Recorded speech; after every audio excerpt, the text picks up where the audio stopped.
Paz do Senhor para a igreja. Tomem vossos assentos, por favor. Muito obrigado pela receptividade. Pastor da igreja, em nome de Deus, esteja sobre a vida dele sempre, tanto dele quanto de sua família. Todos os irmãos que aqui servem ao Senhor, que o Senhor Deus esteja como alvo, como algo de primeiríssimo lugar na vida de cada um. Que a mão de Deus seja sempre real na vida de todos vocês. Amém. Justíssimo prefeito aqui. Senhor Deus, abençoe sua administração, para que o povo se sinta sem aperto e alegre, diz a Bíblia. Eu quero ler um texto na segunda epístola que Paulo escreveu para Timóteo, no capítulo de número 4. segunda epístola de Paulo a Timóteo, o capítulo de número 4 e versículo 6 e o versículo 7. Segunda epístola de Paulo a Timóteo. Quem achou? Amém. Amém. Na minha versão está desta forma a palavra de Deus. Porque eu já estou sendo oferecido por aspersão de sacrifício. E o tempo da minha partida está próximo. Combati o bom combate. Acabei a carreira e guardei a fé. Desde agora, a coroa da justiça me está guardada, a qual o Senhor, justo juiz, me dará naquele dia. E não somente a mim, mas também a todos os que amarem a sua vinda. Glória a Deus. Esta é a segunda epístola, ou seja, a segunda carta que o apóstolo Paulo escreveu para Timóteo. O apóstolo Paulo, ele foi o maior dos apóstolos, e é o apóstolo Paulo que é o responsável, ou foi o responsável, de deixar para nós a espinha dorsal doutrinária da igreja. A doutrina da igreja que nós tanto pregamos, o apóstolo Paulo foi quem recebeu a revelação de Deus e deixou para nós. Este apóstolo Paulo, em sua trajetória, dentre tantos ensinamentos e tantas jornadas e batalhas que ele travou, Paulo, no decorrer de sua trajetória, ele fez muitos amigos e formou muitos obreiros. E um destes que Paulo formou chama-se Timóteo.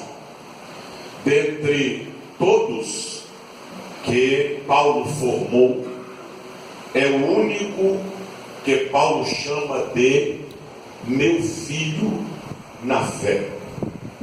Paulo dispensava para este jovem, chamado Timóteo, um carinho específico e um tratamento singular, haja vista que Paulo adota Timóteo como seu filho na fé. Timóteo, ele, segundo a Bíblia, foi crente desde sua infância. E este jovem teve na sua vida duas colunas fundamentais que tiveram como base na sua fé. Foi a sua avó, Loide, e a sua mãe, Eunice.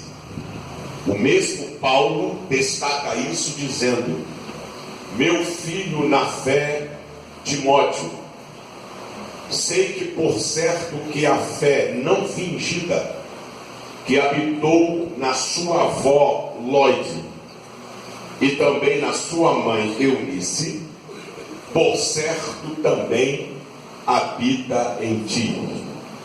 E Paulo aqui nesta segunda epístola Paulo está perto de partir para Deus. Paulo, ele está terminando a sua trajetória. Mas antes que ele finde a sua trajetória, ele tem a oportunidade de aconselhar o jovem Timóteo.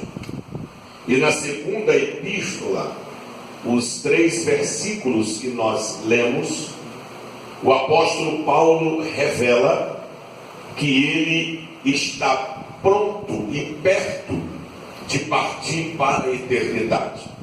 Por isso, o texto diz: eu já estou sendo oferecido como sacrifício de aspersão. Ou seja, eu já estou pertinho de partir. Aí ele vai dizer: pois o fim da minha partida está próximo. Porém, antes que eu morra e seja martirizado, eu preciso lhe aconselhar. E Paulo diz: eu combati o bom combate, eu acabei a carreira e guardei a fé. Desde agora, a coroa de justiça me está guardada, para que o justo juiz me dê naquele dia, não somente a mim, mas a todos quantos amarem a sua vida. O versículo de número 7, Paulo diz que ele acabou a carreira. Este mesmo apóstolo que diz que acabou a carreira é o mesmo que traça um paralelo na carreira do atleta olímpico com a carreira cristã.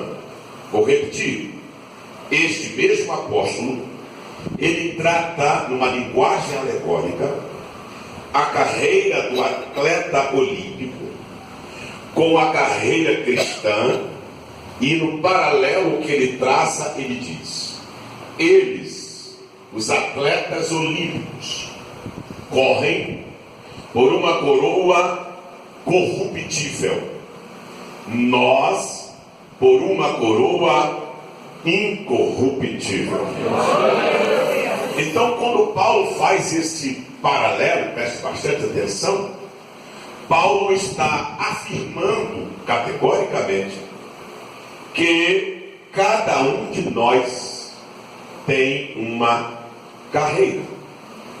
Eu tenho a minha carreira, você tem a sua carreira. Todos nós temos nossas carreiras. Então eu devo correr a minha, e você deve correr a sua, pois a mesma Bíblia diz que nós devemos correr a carreira que nos está proposta. Então Deus propôs uma carreira para mim, e Deus propôs uma carreira para você. Uma carreira, ela é composta de 3 pontos fundamentais. Quantos? 3 pontos fundamentais são estes: começo, meio e fim.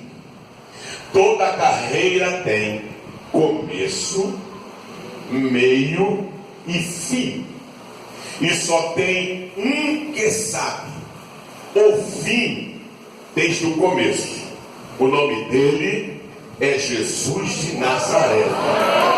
A Bíblia diz que ele sabe o fim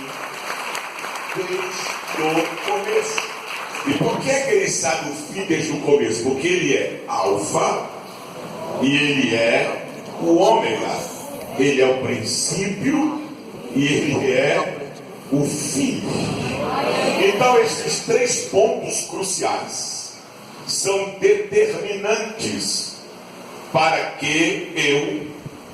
que você cumpra toda a carreira. Então vamos falar do primeiro ponto, o começo da carreira.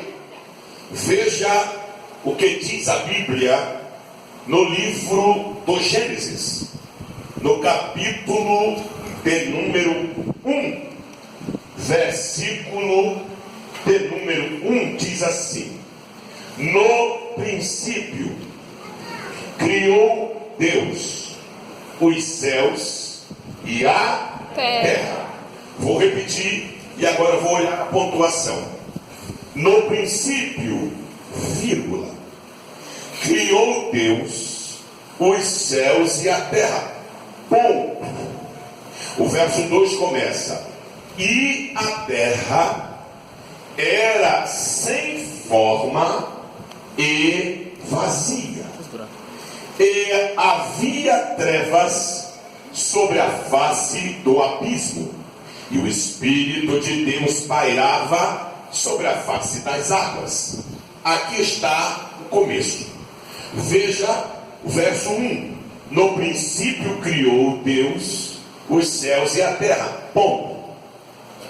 No verso 2, e a terra era sem forma e vazia. Deixa eu explicar para vocês.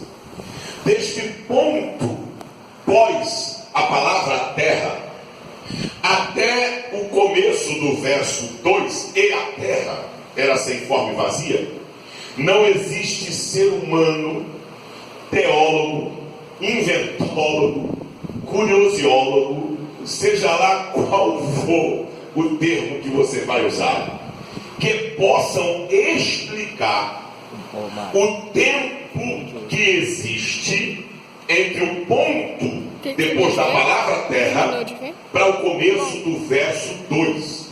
Deste ponto que a terra era sem forma e vazia, e vem antes, Deus criou os céus e a terra. Aí existe um hiato, um espaço de tempo que não tem como o ser humano calcular. Se são milhões, se são bilhões, não sei o tempo que existe entre esses dois versículos. Por quê, pastor? Porque Isaías profetiza no capítulo 45 ou 46, verso 15, diz assim: eu, o Senhor, fez a terra e a formou, e não a fez vazia. Então Isaías está dizendo que Deus não fez a terra vazia, mas Gênesis diz que a terra era sem forma. É porque quando Deus criou a terra perfeita. Houve então o caos, para que depois ele viesse para começar a nossa era. Então existe aí um espaço de bilhões, não sei precisar, não sei nem dizer quanto, mas do ponto depois da terra até o verso 2 há um espaço de tempo, que eu não vou me ater a isso, mas sim ao começo, pois diz: no princípio criou Deus os céus e a terra. Aí o começo da nossa era, e a terra era sem forma e vazia. Por que o Senhor quer falar sobre isso? Porque eu estou falando sobre o começo da tua carreira. Então todo começo é sem forma, e todo começo é vazio. Só quem nasce grande é monstro. Quando nasce aquela coisa de que monstro, carreira começa sem forma e pequeno, projetos sem forma e pequeno, porém o que Deus põe a mão não permanece pequeno.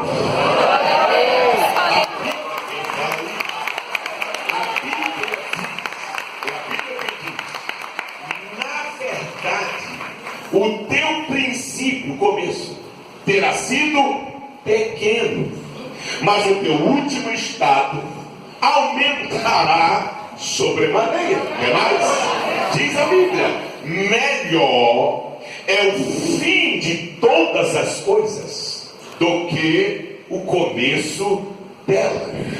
Então, meu filho, tua chamada começa sem forma, teu ministério sem forma, teus projetos sem forma. Teus sonhos, sem forma. Tua carreira, sem forma. Mas se foi Deus quem te deu, descanse, que vai tomar forma.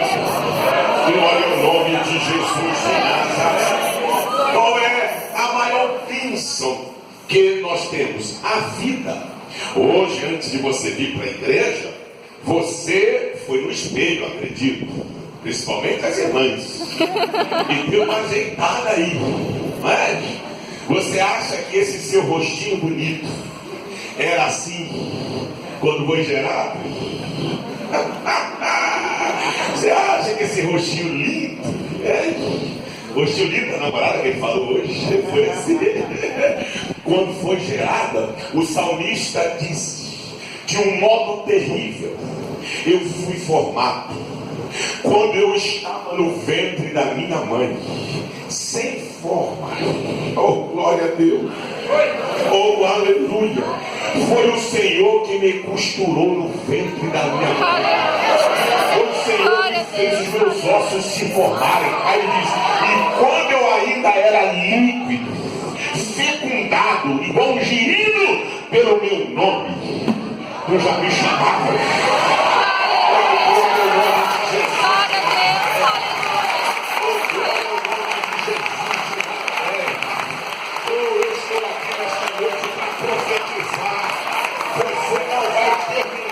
Começou sem forma, tudo Deus na tua vida vai dar forma. Você pode louvar a Ele, você pode dizer o nome dele, é só começa o princípio. Glória a Deus, aleluia, Jesus. Glória ao nome de Jesus. Olha o começo, como diz, está aqui escrito, era sem forma e vazio, e havia trevas sobre a face do abismo. Olha a riqueza, olha a coisa linda. E o Espírito de Deus pairava sobre a face das águas.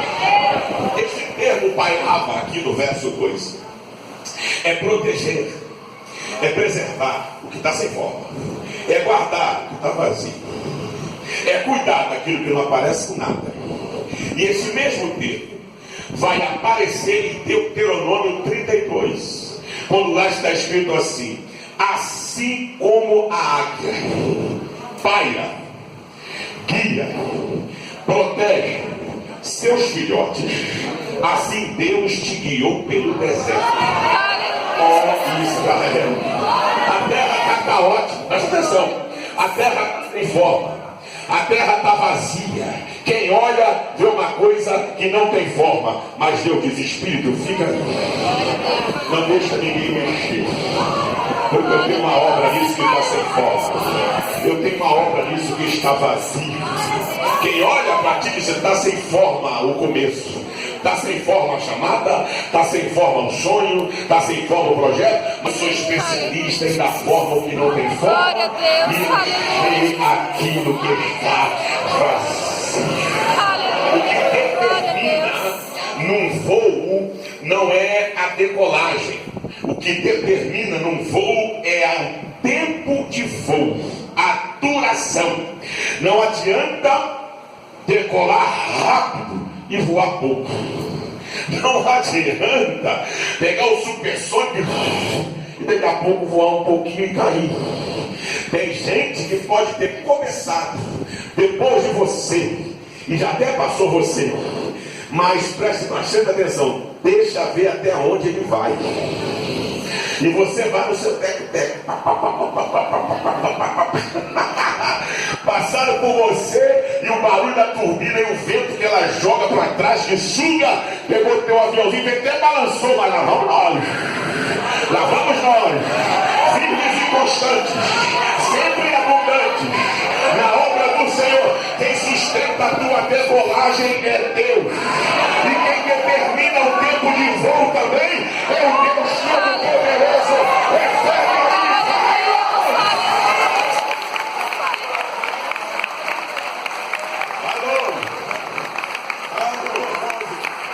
Vamos lá daí, nós vamos longe.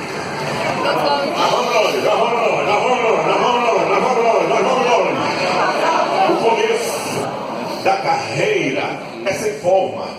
é vazio, mas o Espírito de Deus paira sobre a face das águas. Aí Paulo, continuando a falar sobre a carreira, ele vai fazer algo extraordinário. Ele diz que cada um tem uma carreira, então a gente passa pelo começo. Aí vem um ponto muito difícil. Qual é o ponto muito difícil, pastor? Dentre os 3 pontos, o meio. Por que o meio é o ponto determinante da trajetória? Simples demais.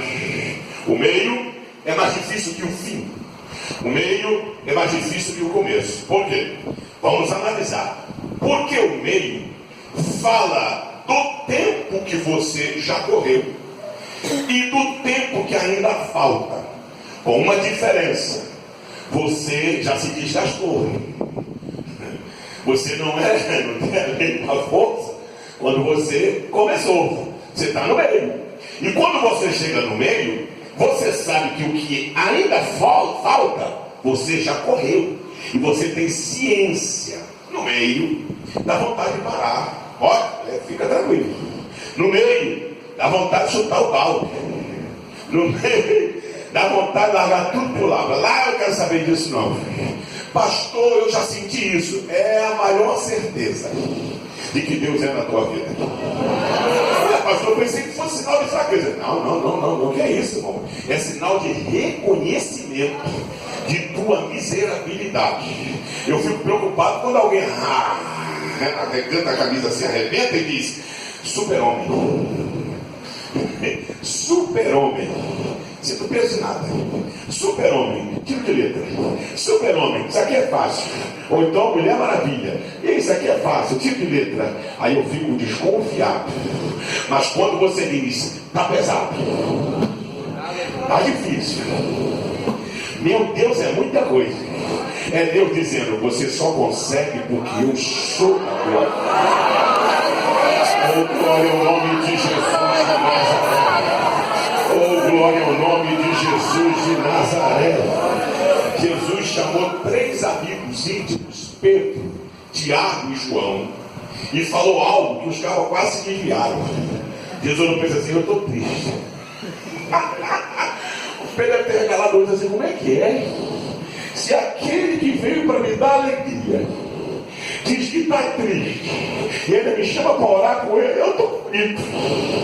Porque até Jesus sentiu o peso daquilo que ele veio fazer. E não tem nessa terra homem ou mulher que não sinta o peso da vida cristã que a gente leva. Mas fica tranquilo, que quando você diz: tá difícil, Deus diz: assim é bom, que você depende de mim e eu vou te ajudar. O meio é mais difícil. O meio vem dos pensamentos: para ou busca força para continuar a trajetória. Mas é no meio que Deus vai revelar-se com maiores manifestações de poder na sua vida. Porque Deus está no meio da tua trajetória. Deus está no meio da tua caminhada. Quer ver uma coisa? Quando Israel saiu do Egito, que acamparam no deserto, as tribos 12, o tabernáculo foi colocado no meio. Quando jogaram Ananias, Misael e Azarias, que são Sadraque, Mesaque e Abednego, na fornalha de fogo ardente, o 4º homem, tão poderoso, foi para o meio. Jesus, para alegrar nosso coração, disse assim: ó, fiquem tranquilos, que aonde estiverem 2 ou 3 reunidos no meu nome, eu não estou na beirada, eu estou no meio deles. Lá no Apocalipse diz que o anjo do Senhor, o Todo-Poderoso, passeava, andava no meio dos 7 castiçais de ouro. Quando foram matar Jesus, disseram: bota um ladrão à direita, bota um ladrão à esquerda, e o Nazareno, coloca a cruz dele no meio, porque ele está no meio com você. Ele está no meio dessa tua trajetória. Ele está está no meio desta peleja. E tem uma coisa, ele não te chamou para você parar no meio. Ele me chamou para quê, pastor? Para você ir até o fim. É daí. Paulo, quando traça a trajetória como carreira, que ele pega o atleta olímpico como paralelo, e para fazer traçar um paralelo, Paulo vai tirar do meio de nós o espírito de competitividade ou de competição. Por quê? Porque Paulo diz assim: eles correm por uma coroa corruptível, nós por uma coroa incorruptível. Só que lá, quando eles ganham a coroa, são 3 premiações. Primeiro lugar é ouro, segundo lugar é prata, terceiro lugar é bronze. Quem chegou em quarto ganha nada, quem chegou em quinto nada ganha. Vencedor lá são aqueles que chegam na frente, os vencedores, e o vencedor quem chega primeiro. E aqui não tem competição, porque aqui vencedor é quem vai até o fim. Até porque a Bíblia diz: os últimos. Eu não preciso puxar o tapete do pastor, você não precisa puxar o meu tapete, porque nós não estamos competindo, nós estamos correndo para chegarmos até o fim. O anjo disse para Daniel: varão muito amado, tu porém vai até o fim. Numa Olimpíada, não me lembro se foi na década de 80 ou 90, Gabriele Andersen competiu na modalidade de atletismo. Ela foi a 20ª e alguma coisa a chegar e cruzar a linha de chegada. Porém, quando ela dentro do estádio, ela não consegue dar um passo sequer. Quando a arquibancada, as pessoas que estavam lá, viram aquela atitude daquela mulher, ficaram todos de pé e aplaudiram, ovacionando-a. E os médicos, os paramédicos corriam para não parar, ela rejeitava, ficava de pé, dava outro passo, toda torta, e conseguiu cruzar a linha de chegada. Eu não sei quem ganhou a medalha de ouro, não.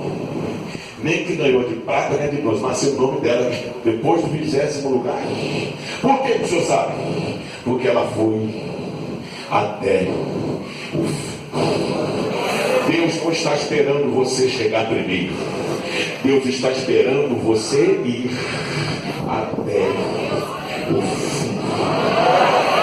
Eu vou até o fim. Você vai até o fim. Tua casa vai até o fim. Tua família vai até o fim. Teus filhos vão até o fim. Teu ministério vai até o fim. Teus projetos vão até o fim. E não vão sozinho. O Deus que começou a boa obra vai passar pelo meio, vai aperfeiçoar e vai chegar com você. Você pode adorar.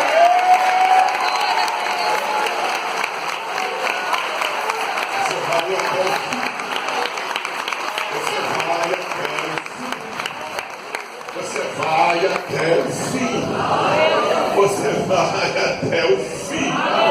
Quando Paulo tira o espírito de competição do nosso meio, vai trazer para nós uma outra lição. Estou no meio ainda, uma outra lição linda e maravilhosa. Qual? É que se não há competição, eu não preciso, nem você precisa chegar na minha frente. A instrução de combate numa guerra, se tem militar aqui, pode me corrigir, pelo menos quando eu servi assim, que numa guerra, o soldado, quando vai atacar o inimigo, a instrução é melhor ferir o inimigo do que matar. E logo se perguntou por quê?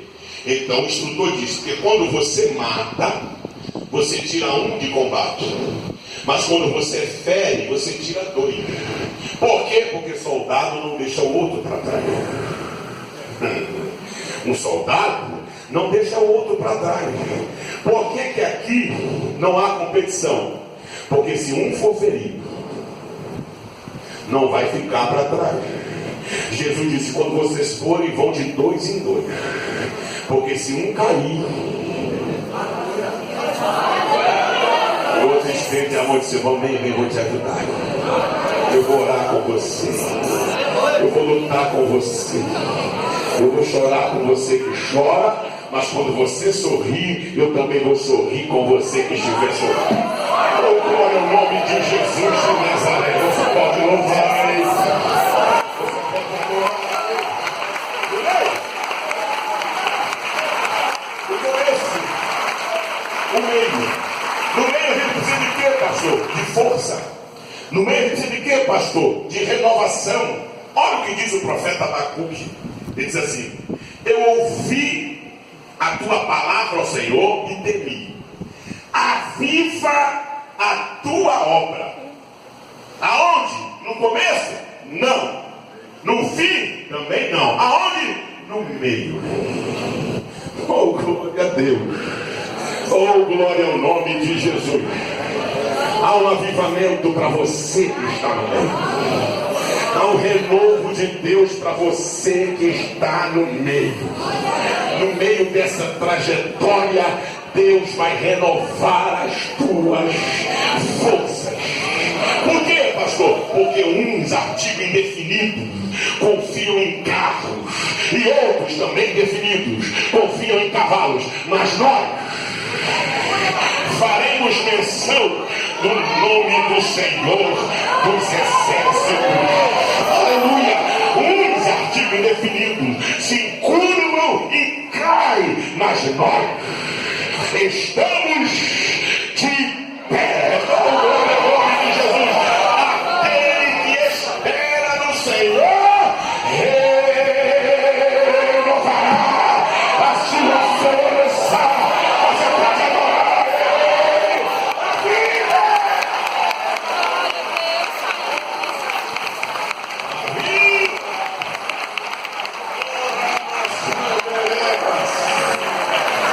Aleluia.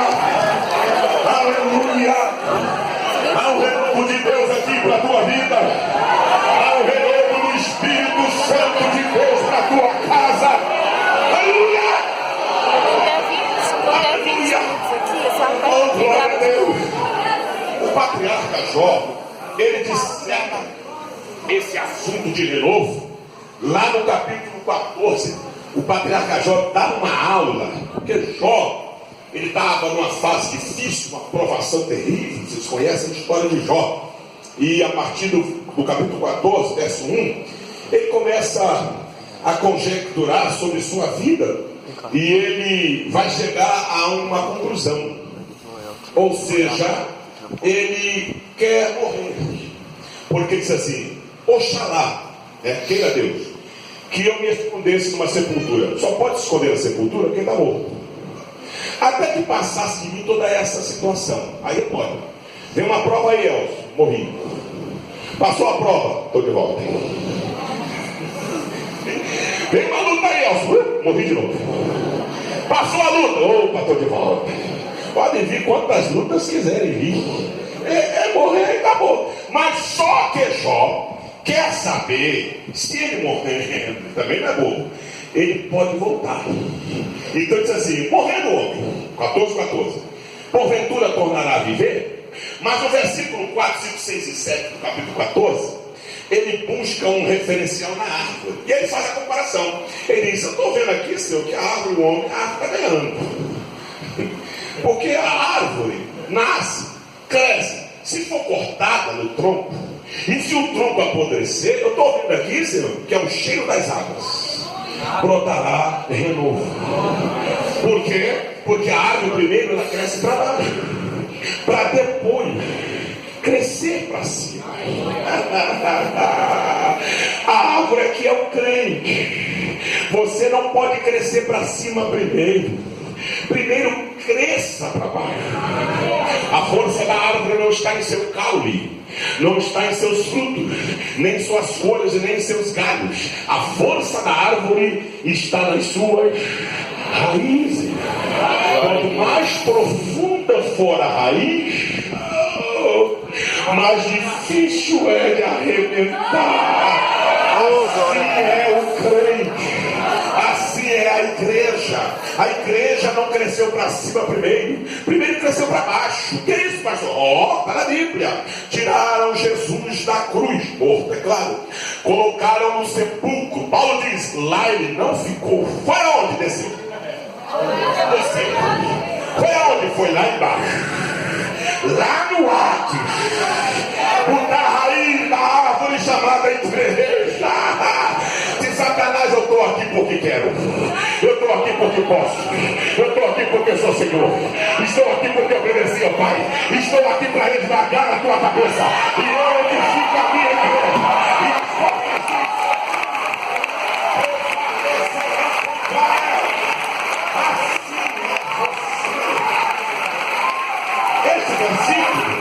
sobre essa pedra que ficaria na igreja e as portas do inferno não prevalecerão contra ela.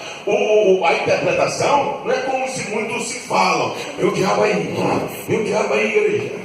O diabo morar, o diabo inventou mais uma. O diabo veio para cima de nós, o inferno está revoltado. Glória a Deus.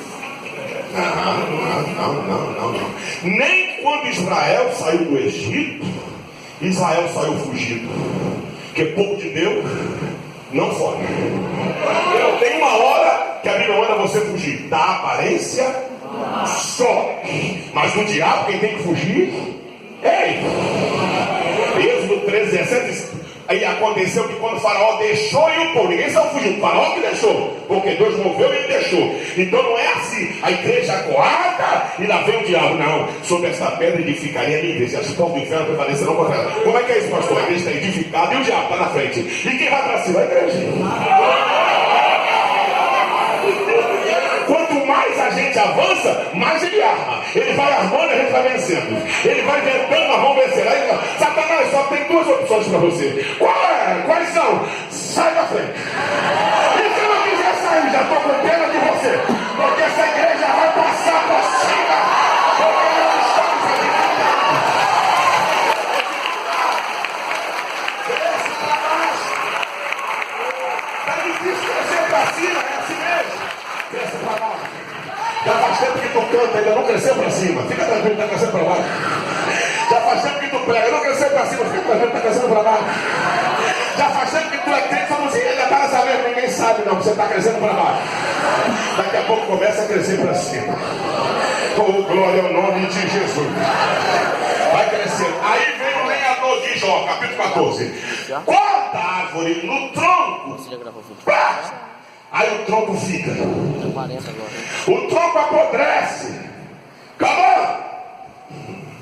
Ao cheiro das árvores vai brotar de novo. Coloca fogo numa floresta. Se tiver algum rio, pode secar. As árvores pegam fogo. Volta 6 meses após o fogo. Tu não vai encontrar árvores. Por certo, não vai encontrar animal silvestre. E o rio também não. Mas olha as árvores que pegaram fogo. Olha no tronco, lá embaixo. Vê se não vai estar brotando. E se não brotando no rio? Porque o fogo só vai até o solo. Do solo para baixo não vai. A luta só vai até o tronco da tua vida. Mas na raiz a luta não te pega. Quando corta-se, alguém diz, daí não sai mais um louvor. Usa o meu. Daí não sai mais um louvor. Não tem celular. E foi destruído, acabou. Ninguém conhece a tua vida do solo para baixo. Ninguém sabe a intimidade que tu tens com Deus. Aí o caminhão-chefe lá, o Satã lá do inferno, ele é mais forte do que estava antes. Porque agora ele acrescenta sobre a vida dele experiência e renovação da parte do Senhor. Você pode adorar a ele.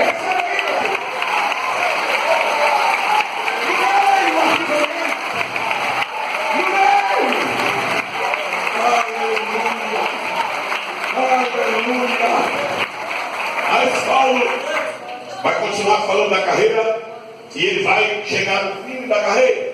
E no fim, antes que que ele chega, ele diz assim, é um ensinador de excelência. Ele diz assim, olha, eu combati o bom combate. Ele está qualificando a carreira. Ele está dando a sua visão e o seu carimbo de qualidade. Qual é o carimbo de qualidade? Que o combate é bom. O combate é o quê? Lá na faculdade. O combate é o quê? Bom menino é pão. O combate é bom. E é bom mesmo. Se tem alguém que poderia falar que o combate era ruim, é Paulo. O que esse homem sofreu, ele é lindo demais nessa instrução. Ele diz assim, olha Timóteo, eu sofri 3 naufrágios, mas o combate é bom. A víbora mordeu minha mão, mas o combate é bom. Eu fui perseguido, mas o combate é bom. Fui apedrejado, mas o combate é bom. Fui açoitado, mas o combate é bom. Passei frio, mas o combate é bom. Passei fome, mas o combate é bom. Inventaram calúnias a meu respeito, mas o combate é bom. Ninguém me assistiu na minha defesa perante César, mas o combate é bom. Alguns me abandonaram, mas o combate é bom. Mensageiro de Satanás bateu na minha face 3 vezes, mas o combate é bom. Enfrentei o Sinédrio, mas o combate é bom. Vivi como pobre e tendo tudo, mas o combate é bom. Vivi tendo tudo como se não tivesse nada, mas o combate é bom. Uma enfermidade no meu corpo não me deixa. E eu já orei por muitos foram curados, mas o combate é bom. Tem um espinho na minha carne que me atormenta, mas o combate é bom. Passei com as noites 2 dias no abismo, mas o combate é bom. Aleluia! Ei, meu filho, eu vou perguntar, tem alguém aqui obrigado? Dá aleluia, obrigado? Adora a Deus, obrigado? Serve ao Senhor por obrigação? Oferta, obrigado? Dizima, obrigado? Vem à igreja com a faca no pescoço, se não vir, vão te matar? Você está aqui porque o combate é bom.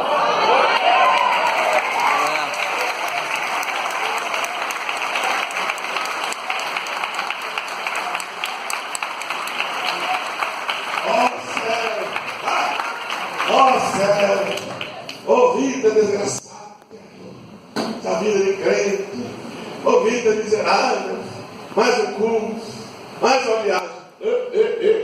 Sai fora, Satanás. O combate é bom. Oh, nome de Jesus.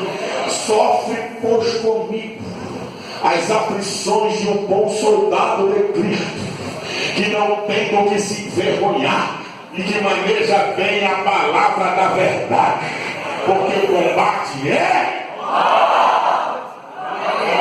Eu viajo quase todos os dias, não me lembro de ter levantado às vezes de madrugada, a maioria das vezes, para arrumar a mala, sou eu que arrumo desanimado, posso arrumar a mala cansado, posso arrumar a mala fadigado, posso arrumar a mala estressado, posso arrumar a mala aborrecido, posso arrumar a mala muitas vezes alguém me entristeceu, mas desanimado não dou rostinho para o diabo, porque o combate é.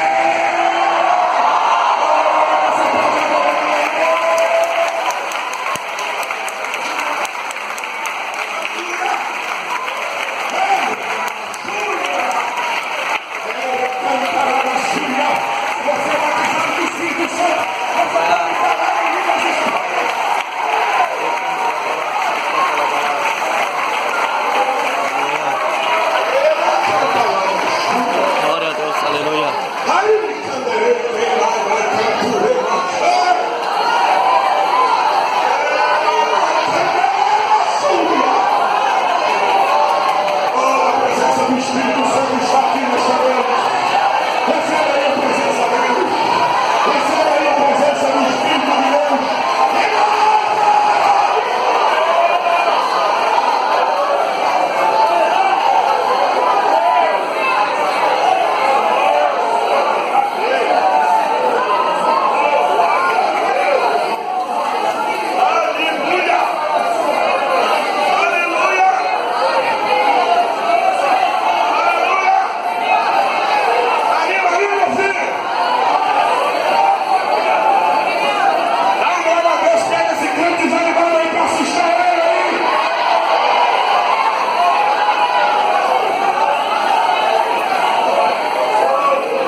a coroa de justiça, que o justo lhe dará naquele dia, não somente a mim, mas a todos quantos amarem a sua vida.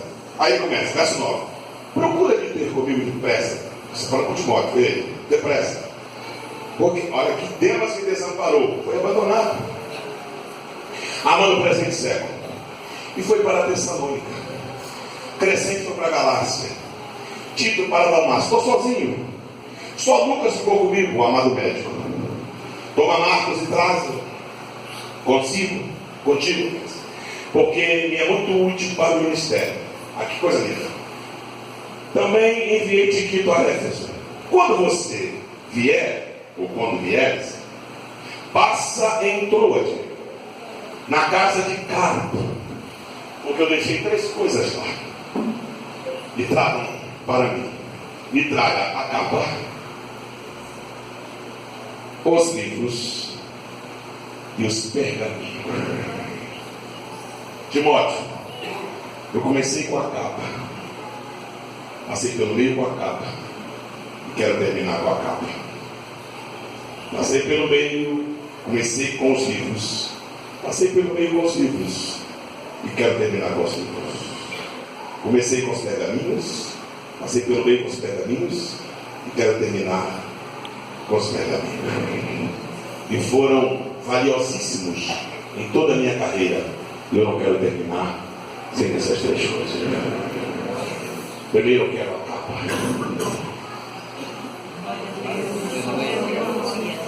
Que vai trazer o sentido da unção. Oh, glória a Deus. Tem algumas capas na Bíblia que eu não sou muito fã. A capa de Acã, aquele que cresceu o olho, que era a capa babilônica. Por causa da capa que pegou, Israel perdeu a batalha para a Ai. Existe a capa da mulher de Jeroboão, a capa da falsidade. A mulher de Jeroboão, tadinha, foi consultar o profeta. Para o profeta não reconhecê-la, ela botou uma capa.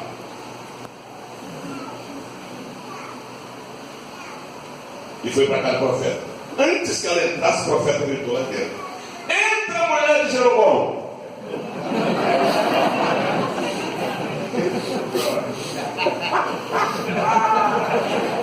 Oxê, como é que ele sabe que sou eu? Nem entrei, ainda por cima estou com a capa. E ninguém engana Deus. Oh, seja autêntico. Mesmo que a tua autenticidade vai revelar algo que Deus não agrade, mas seja. Porque Deus vai consertar. Oh, glória a Deus. Mas a capa que eu quero falar é a capa mais desejada da Bíblia. Qual, pastor? A capa de Elias.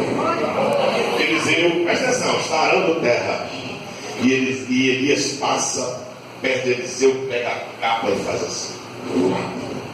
E Eliseu se submete àquela capa. Começa debaixo da proteção e da unção de Elias. Aí quando Elias está no final da carreira, chegam para ele dizer: sabe que o Senhor será tomado em cima de ti? E ele diz: o Senhor sei, cala a boca. Aí chegou outro lugar: sabe que o Senhor será tomado em cima de ti? E eu sei, cala a boca, me enche a paciência. Aí chegou mais à frente: sabe que o Senhor será tomado em cima de ti? Ele diz: já sei, cala a boca. Aí caminhando os dois, Elias disse: Eliseu, pega o que tu queres que será feito. Eliseu olhou para ele e disse: eu sei o que eu quero. Estou de olho nessa capa. Você quer o que, Eliseu? Eu quero a porção dobrada. O Espírito que está sobre ti. Glória a Deus. Elias disse: se me virem sendo levado para cima de ti, terá meu pé. Quando estão caminhando os dois, veio um redemoinho, um carro de fogo, seus cavaleiros. E Elias subiu num redemoinho. Foi um carro de fogo, um redemoinho. E Eliseu olhou e disse: meu pai, caçai os seus cavaleiros. Aí Elias jogou a capa. A mesma capa que Eliseu se submeteu lá no começo da carreira, agora veio parar na mão dele. Oh, glória a Deus. A unção que você respeita, você haverá. A unção que você admira, se submete, você haverá. Oh Deus, dizer algo aqui para a nossa geração. A nossa geração confunde algo importantíssimo, ela não poderia confundir nunca. O que é, pastor? A nossa geração confunde informação com conhecimento. E uma coisa não tem nada a ver com a outra. Pensei que tivesse, não tem. Informação te traz para que você fique informado e você busque de algum lugar. E a maior fonte de informação hoje chama-se internet. Então nós temos acesso à informação. E as pessoas hoje têm acesso à informação e acham que já sabem, quando na verdade não sabem. Conhecimento não se adquire por informação, mas com instrução, escola de vida e unção. Oh, glória ao nome de Jesus. O conhecimento alimenta. O conhecimento forja o caráter. O conhecimento te prepara para a vida. A informação te dá só alguns subterfúgios. Agora, conhecimento é diferente. O meu povo foi destruído não por falta de informação, por falta dele. O que liberta não é informação, é conhecimento. E conhecerei.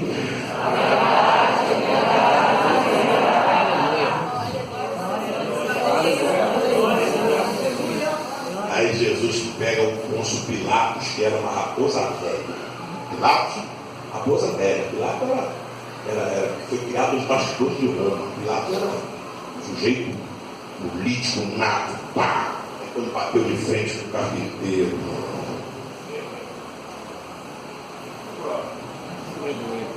Pilatos, o livro, falava 3 idiomas: o latim, o idioma de Roma, o hebraico, porque governava o povo hebreu, e o grego, que era o idioma predominante na época. Então, esses 3 idiomas ele tinha que falar.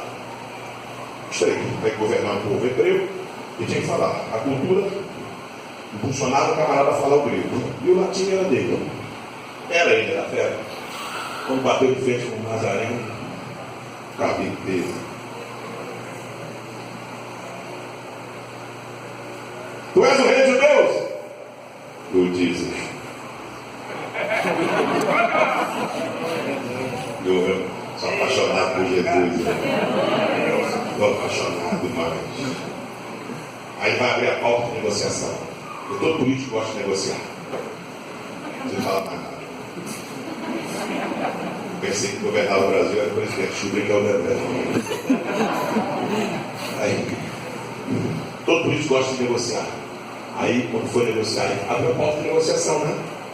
O Pilatos abriu a porta de negociação. Tu não sabe se eu tenho o poder de mandar te soltar? Estava tentando abrir a porta de negociação. Aí Jesus disse assim: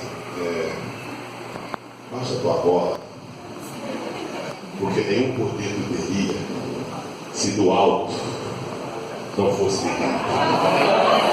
Então, Pilatos, para você ficar na sua, quem manda aqui sou eu, não é você. O rei aqui sou eu e não você. Quem pode aqui sou eu e não você. Então vamos logo resolver esse probleminha. Faz o que está escrito, mas quem manda aqui sou eu. Aí ele disse assim: ó, tem outra coisa, hein? O meu reino não é desse mundo. Então onde é que é o reino? Aí tem o Pilatos: o meu reino é da verdade. Aí o Pilatos, que conhecia o grego, o aramaico, o grego, o hebraico, o César e tudo, não conhecia a verdade. Aí disse: o que é a verdade?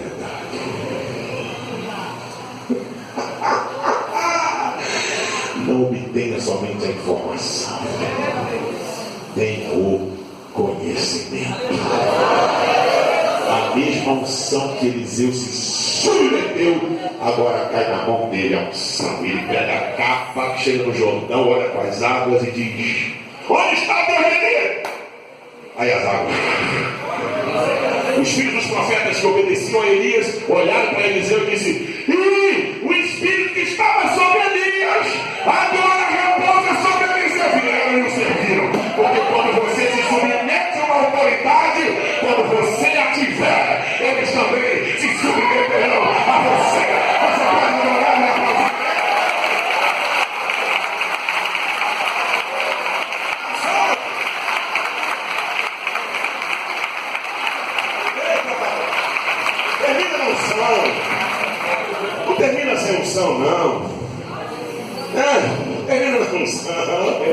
Aquela unção gostosa que você pulava, saltava, sapateava, ainda está aí. Oh, glória a Deus. Aquele poder que você sentia ainda está aí. Oh, glória a Deus. E traga também os livros. Que são, de que forma? Sabedoria. Eu não vou terminar menos sábio do que menos sábio, para terminar mais sábio. Porque a Bíblia diz: ensina o sábio a ser sabedoria. Não existe ninguém nessa terra que não precisa aprender mais. Quanto mais você sabe, mais você precisa aprender. Não, já aprendi mais. Estou com tanto conhecimento que eu já nem sei nem o que fazer que eu não guardo ele. Isso aí que o Senhor está falando aí, que eu sei, eita, minha mocidade. Sabedoria. Oh, aquele chefe lá no meu trabalho, aquele chefe só pode ser magomeiro. Por quê? Está doido para me mandar embora. Por que você fala? Não, eu só chego lá cantando, louvando meu Deus.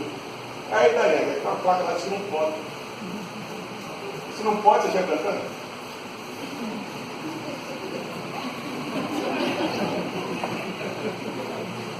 Uma norma lá na empresa. Se tem a norma, o que você faz? Mas eu não nego meu Senhor. Mas não quer negar não. Quer ver você pregar sem louvar? Não testemunho. Fala mais alto do que você vai falar com a boca. Como crente? Sabedoria. Você quer rachar o bico lá? Eu vou falar, aqui é eu na terra. Jeová vai bradar. Fala assim, não pode. E aqui. Sabedoria, meu filho. A sabedoria é a mãe das portas abertas. Oh, glória a Deus. Seja sábio no teu proceder, no teu caminhar. Morava no aluguel, eu morava. Vamos na casa da frente, Rosa Cristianista, ele é espírito. Minha casa foi no do sul. O contrato que ele fez, eu aluguel para dessas pessoas. Vai ser até aquele Vedameco, como se fala? Magneto, aquele negócio guia, Magneto, até sensor, trem daquele negócio. Eu não consigo fazer direito, porque eu estou olhando agora daquele jeito, nossa ideia não trabalha. E fez um contrato mais ou menos igual a ele. E tudo desfavorecendo. Você é crente, né, pessoal? Eu não quero cantar aula de atrás,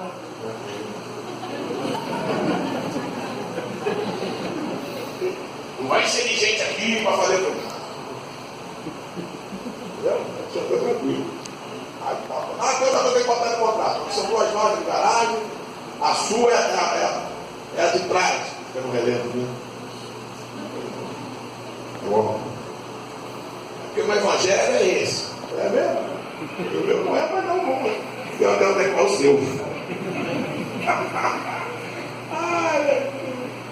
E lá vai. Tranquilo. Uns 2 anos ele estava lá em casa, no aniversário do meu filho. Que legal aqui, né? Eu sou crente aqui, velho.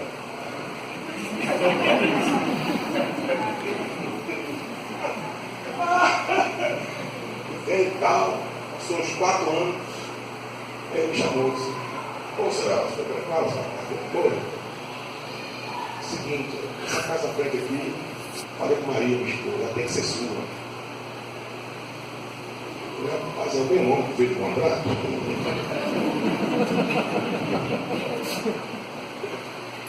Aí eu faço com o senhor, rapaz, não tem que ter para comprar isso aí não, eu nem perguntar o preço. Não, gente, faz qualquer negócio. Um negócio desse. Não, nós você veio para aqui, nunca deu trabalho, não reclamou do contrato, nunca vi nada seu aqui, nada bagunça, nem nada, você sabe, mas nem sabe que tem gente atrás. Eu estou dizendo, então essa casa tem que ser sua. Falou o valor lá, falou, tem isso aí não, tem um negocinho assim, me dá esse negocinho. Falei, o resto do negócio, você vai ajudando.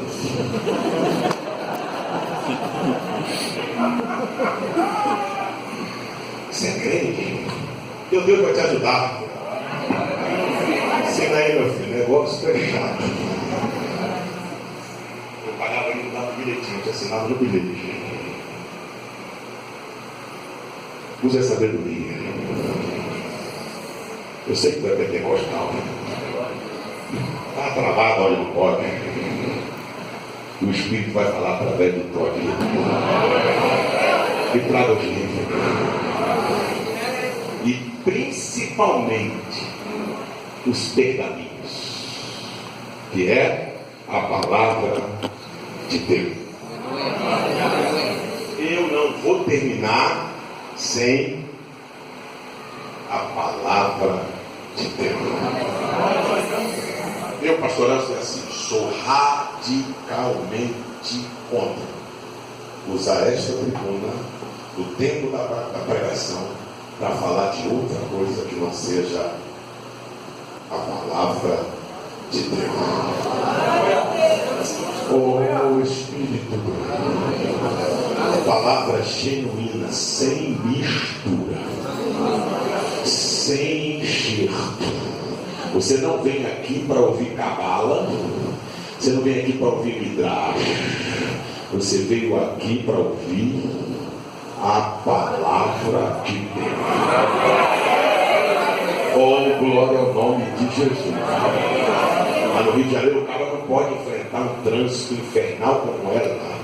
Trabalhar 8 horas, enfrentar um trânsito infernal em outras capitais grandes, metrópoles, e às vezes nem em casa passa, vão direto para a igreja. Para chegar na igreja, ouvir coisas que não estão na palavra de Deus. É isso aqui, ó. A palavra de Deus. Oh, glória ao nome de Jesus. Eu não falo segundo Flávio José, que é o historiador, eu falo que está na Bíblia.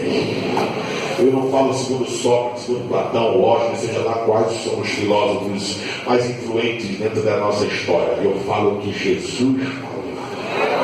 Porque Paulo falou, o Espírito de Deus. Eu não sei como é que a pessoa consegue gastar um tempão em tanta coisa aqui dentro e não consegue falar o para mim.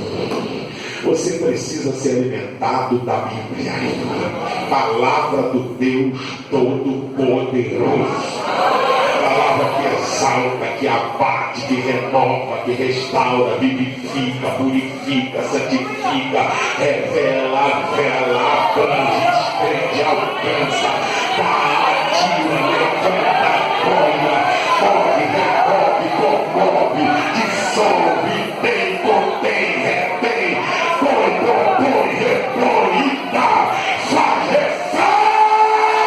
Eu vou para melhorar a palavra de Deus.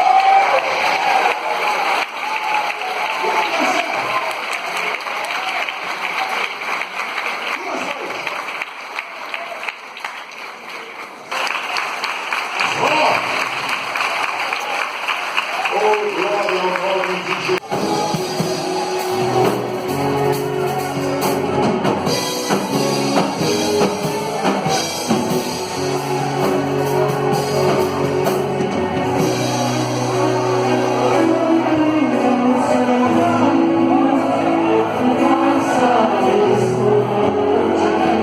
Vamos orar.